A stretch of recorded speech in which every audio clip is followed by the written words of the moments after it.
కరీంనగర్ జిల్లా చింతకుంట గాంధీనగర్లో నివాసముంటున్న శ్రీకాంత్ అనే auto driver ఆర్థిక సమస్యలతో 6 రోజుల క్రితం బలవన్మరణానికి పాల్పడ్డాడు.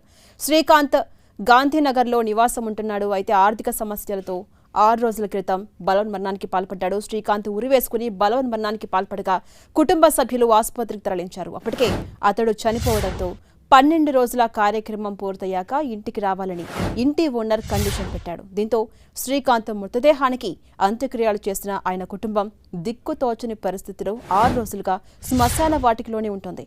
2 పిల్లలతో శ్రీకాంత్ భార్య అనేక ఇబ్బందులు పడుతోంది.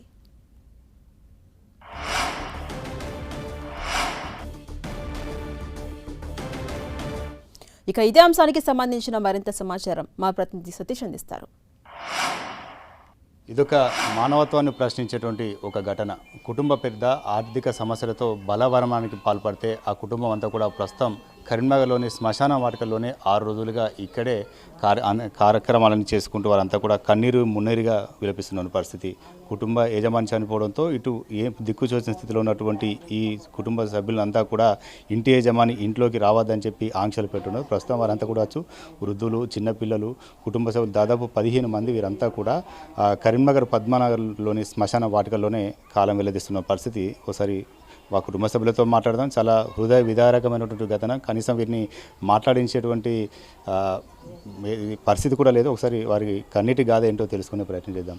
ఏంటమ్మా, ఏం జరిగింది అసలు? మిమ్మల్ని మాట్లాడించడం కూడా చాలా ఇబ్బంది అనిపిస్తుంది. ఏందమ్మా అసలు? ఇక మా కొడుకు ఇంటికి పెద్ద అయినా మళ్ళీ సాయటాన్ని ఇట్లా చేసిపోయిండు. మాకు ఇల్లు లేదు, ఏది లేదు, పిల్లలతోటి పెద్ద బాధ ఉన్నది. ఇప్పుడు మళ్ళీ వాళ్ళకి రమ్మంటే ఇతలకి తీసేసినట్టు తీసేసిండ్రు. ఇక్కడ పోయి మేము ఉండిపోయినాం అంతే.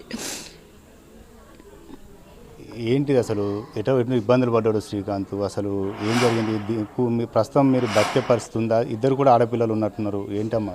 ఏదో బాధలన్నీ లోపల పెట్టుకున్నట్టున్నాడు. మాకేం చెప్పలేదు. ఇక డల్లుగా ఉండేసరికి 2కి వాదన జరిగింది. మాట్లాడుకుంటేనే డోర్ పెట్టేసుకొని ఊరేసుకున్నారు. నా పిల్లలు పప్ప అని అడగలేని పరిస్థితిలో ఉన్నారు వాళ్ళు. ఇక్కడ ఇంత దూరంలో వాళ్ళకు ఇక పప్ప లేడని. జీవనాధారం ఉందా అమ్మా? ఆయన ఆటో నడిపితేనే మేము తినడం, ఆటో నడిపితేనే మేము 4 ముద్దలు తినడం అంతే. నాన్న గుర్తొస్తుందా అమ్మా? ఏమైంది? నాన్న ఎట్లా ఉండేది? ఏం మాట్లాడేది డాడీ? మంచిగా చూసుకుంటాడు, ఏదైనా ఇస్తాడు. అంతా కూడా విలపిస్తున్నారు. ఒకసారి మృతుడు సోదరుతో కూడా నేను మాట్లాడించే ప్రయత్నం చేద్దాం. ఏంటి ఈ శ్మశానం ఉండవలసిన పరిస్థితి ఎందుకు వచ్చింది? అసలు ఏంటి?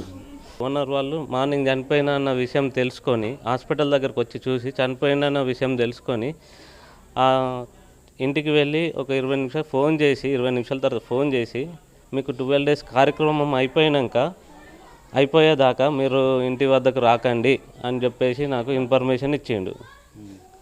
ఇన్ఫర్మేషన్ ఇచ్చేసి 12 డేస్ కార్యక్రమం అయిపోయాక ఏదన్నా ఉంటే మాట్లాడదాం. పిల్లలు ఉన్నారు, పెద్దవాళ్ళు ఉన్నారు, వృద్ధులు ఉన్నారు. ఈ శ్మశానంలో ఉండాలంటే రాత్రి అంతా కూడా ఉండే పరిస్థితి ఉందా? అసలు ఎట్లా? ఉండనే బుద్ధి అయితే లేదు సార్. అసలుకి భయం అయిపోతుంది.